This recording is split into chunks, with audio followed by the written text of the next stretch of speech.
அனைவருக்கும் வணக்கம். தண்டபாணியும் சிவகாமியும் கணவன் மனைவி. கல்யாண மாப்பிள்ளை ஒரு வகையில் பார்த்தால் தண்டபாணிக்கும், இன்னொரு வகையில் மனைவியான சிவகாமிக்கும் உறவு என்பதால் சரிபாதி இருவருமே அந்த திருமணத்திற்கு செல்வது என ஏகமனதாக முடிவெடுத்தும் கொண்டனர். காது குத்தல், கல்யாணம் என எந்தவிதமான விழாக்களுக்கு செல்வது என்றாலும் தண்டபாணிக்கு அவ்வளவாக ஒத்து வராது. அறிந்தவர்கள் தெரிந்தவர்கள் என்றால் கூட சற்றென்று தானாக போய் பேசிவிடவும் மாட்டார். புதியவர்கள் என்றால் கேட்கவே வேண்டாம். அப்படிப்பட்ட சுவாபம் கொண்டவர்தான் தண்டபாணி. இதோ இப்போதும் தண்டபாணி திருவிழாவில் தொலைந்துவிட்ட குழந்தை போல திருத்திருவென முழித்தபடி இருந்தார். அவருடைய தர்ம சங்கடத்தை உண்மையாகவே பெரும் சங்கடமாக்கிவிட்டான் வாலிபனான மனோகர். மாமா தன்னை அன்போடு அழைத்த அந்த இளைஞனை தண்டபாணிக்கு அடையாளம் தெரியவில்லை. முகம் முழுக்க சந்தோஷம் பொங்க சிரித்து கொண்டிருந்த அவனை பார்த்து தண்டபாணியும் ஒரு புன்னகையை பூசிக்கொண்டார். பக்கத்தில் சிவகாமி இருந்தாலாவது இவனுடைய ஜாதகத்தையே புட்டு புட்டு வைத்திருப்பாள். நல்லா இருக்கீங்களா மாமா, அத்தை எப்படி இருக்காங்க என்ற அந்த இளைஞனின் விசாரிப்பில் பதில் சொல்ல வேண்டியது தண்டபாணிக்கு கடமையாகி போனது. நல்லா இருக்கம்பா, நீ சௌக்கியமா என பதிலுக்கு அவனிடமும் விசாரித்தார். ஜம்முன்னு இருக்க மாமா என இதழ்கள் விரிய பதில் சொன்னவன், தாத்தா சௌக்கியமா, பாட்டி சௌக்கியமா, பக்கத்து வீட்டு பப்பாளி மரம் சௌக்கியமா என வரிசையாக விசாரிக்க ஆரம்பித்து விட்டான். தான் கேட்ட ஒரே ஒரு சௌக்கியமாவுக்கு பதிலாக இத்தனை சௌக்கியமாக்கலா என திணறி போனார் தண்டபாணி. இருந்தாலும் பொத்தம் பொதுவாக பதில் கூறி, நீ யாருன்னு என ஒரு கட்டத்தில் தாங்க முடியாமல் அந்த இளைஞனை பார்த்து கேட்டுவிட்டார் தண்டபாணி. நான் தான் மாமா மனோகர், இங்கே சென்னையில் தான் வேலைக்கு சேர்ந்திருக்கேன். 1 மாதம்தான் ஆச்சு. உங்களை பார்க்கணும்னு ஆசை, ஆனால் வீடு தெரியலை. ரொம்ப வருஷமாச்சுல நாம் சந்தித்து பேசி. என்ன சாப்பிட்றீங்க சொல்லுங்கள், காஃபியா டீயா என்றான். இல்லைப்பா ஒன்றுமே வேண்டாம், இப்போ தான் நான் காஃபி குடித்தேன் என்றான் தண்டபாணி. பரவாயில்ல மாமா, சூடாக ஒரு கப் சுக்கு காப்பி கொண்டு வரேன்.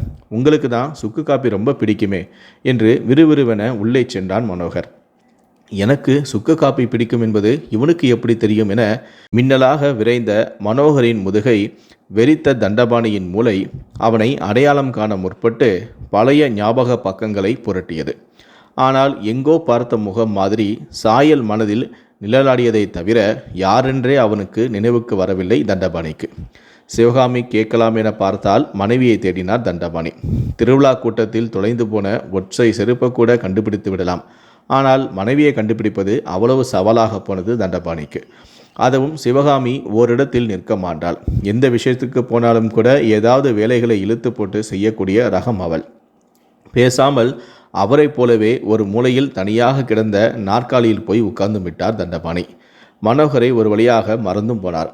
ஆனால் அவனோ இவரை மறக்கவில்லை. இந்தாங்க மாமா சுக்கு காஃபி என கொண்டு வந்து கொடுத்தான். ரொம்ப தேங்க்ஸ்பா. மனம் நெகிழ்ந்து சுக்கு காஃபியை வாங்கியவர், நீ என்ன ஞாபகம் வச்சிருக்க, எனக்கு தான் உன்னை அடையாளமே தெரியலப்பா என்றார் தண்டபாணி. எனக்கு வயசு 10 இருக்கும்போது நீங்கள் என்ன பார்த்தது, இப்போ எனக்கு வயசு 25 மாமா, எப்படி உங்களுக்கு நினைவு இருக்கும்?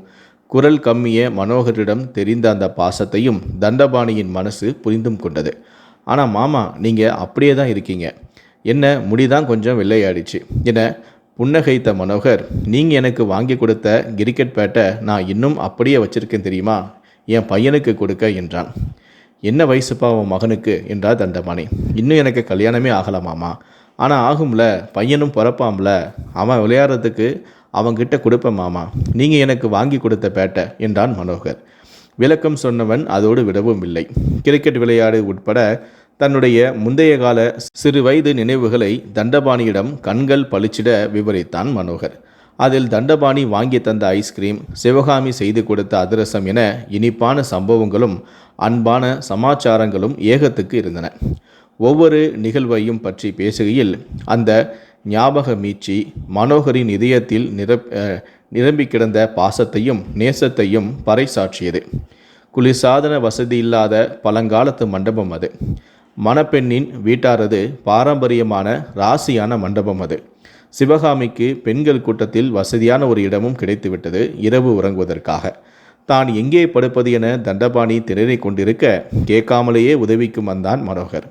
அந்த கல்யாண கலாட்டாவிலும் கூட தண்டபாணி படுத்துறங்க மின் விசிறிக்கு கீழே வசதியாக ஒரு இடம், தலையணை, விரிப்பு துணி என அவரை விழுந்து விழுந்து உபசரித்தான் மனோகர்.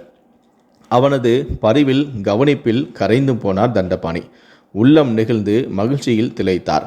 ஆனால் யார் இவன் என்ற கேள்வி மட்டும் அவருடைய மனதை குடைந்தது. மாமா என கூப்பிடுகிறானே, தனக்கு அழகான இளம் வயது பெண் இருப்பதாக நினைக்கிறானோ என்றெல்லாம் யோசித்தது தண்டபாணியின் மூளை. மொத்தத்தில் மனோகரின் அன்பு அவருக்கு ஒரு புதிராக இருந்தது. ஒரு இனிய கனிவான பாச புதிர். அந்த புதிரை குறுகுறுப்போடு அனுபவித்து கொண்டிருந்த தண்டபாணியின் முதல் பந்திலேயே அமர வைத்தான் மனோகர். சிவகாமியையும் தேடி பிடித்து அழைத்து வந்து தண்டபாணியின் அருகிலேயே அமரவும் செய்தான்.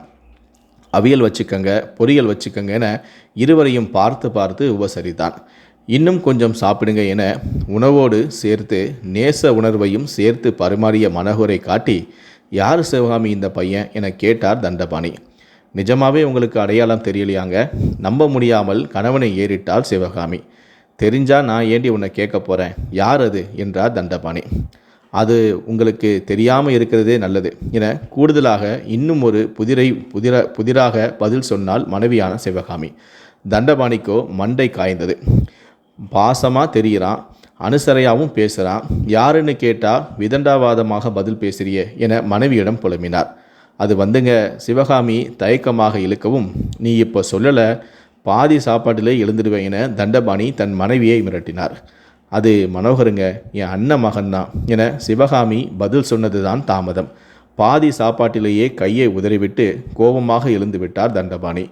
முகம் சினத்தில் சிவந்து உதடுகள் துடித்தன. கண்கள் அளவில்லாத ஆத்திரத்தை வீசின.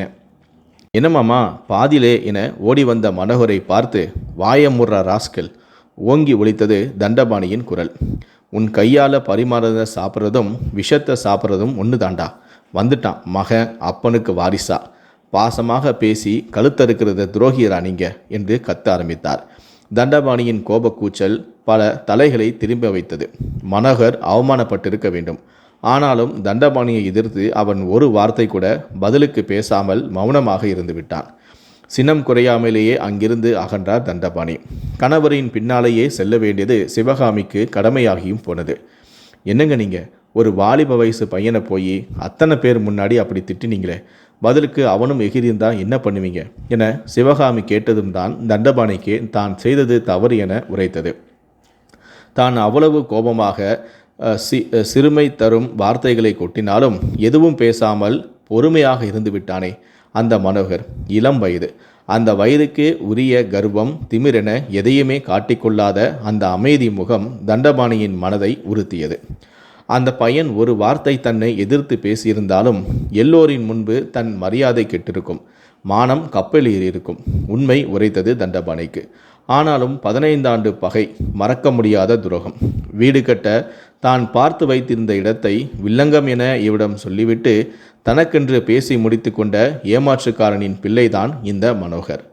வெட்டிவிட்ட உறவை ஒட்ட நினைக்கிறான் போல என தண்டபாணியின் சிந்தனைகள் இடைவெட்டியது மனோகரின் குரல். மனோகர் யாரிடமோ பேசி கொண்டிருப்பது தண்டபாணிக்கு கேட்டது. அந்த கிழமை அத்தனை பேர் முன்னாடி உன்னை மட்டம் தட்டுறான், ஏண்டா நீ சும்மா இருந்த என கேட்கும் அந்த குரலுக்கு மனோகர் பதில் சொல்கிறான். அவர் என் மாமாடா. எங்கள் அப்பா மேலே அவருக்கு கோபம், ஆத்திரம். அந்த தோகங்கிற கலர் கண்ணாடியை போட்டுக்கிட்டு அவர் என்னையும் பார்க்குறாரு. அதனால தான் நானும் அவருக்கு தப்பாக தெரினேன். ஒருத்தர் மேலே இருக்கிற பகையால் அவங்க தொடர்பான அத்தனை பேரையும் வெறுத்தா உறவு சங்கிலி தொடரவே வழி இருக்காதுடா. இது எனக்கு புரிகிற மாதிரி எங்கள் மாமாவுக்கும் எப்போதாவது புரியும். அது வரைக்கும் நானும் அவர் வாங்கி கொடுத்த கிரிக்கெட் பேட்டும் நம்பிக்கையாக காத்துக்கிட்டு இருப்போம் என்றான். இது தண்டபாணியுடைய காதிலும் விழுந்தது. கல்யாண பட்சணம் தாம்பூலப்பை எல்லாம் வாங்கிய பிறகும் புறப்படாமல் தயங்கி தடுமாறிய கணவனை வினோதமாக ஏறிட்டாள் சிவகாமி. போலாமா என்ற மனைவிடம் என ஒற்றை வார்த்தையை உதிர்த்துவிட்டு விழிகளால் மண்டபத்தையே அலசினார்.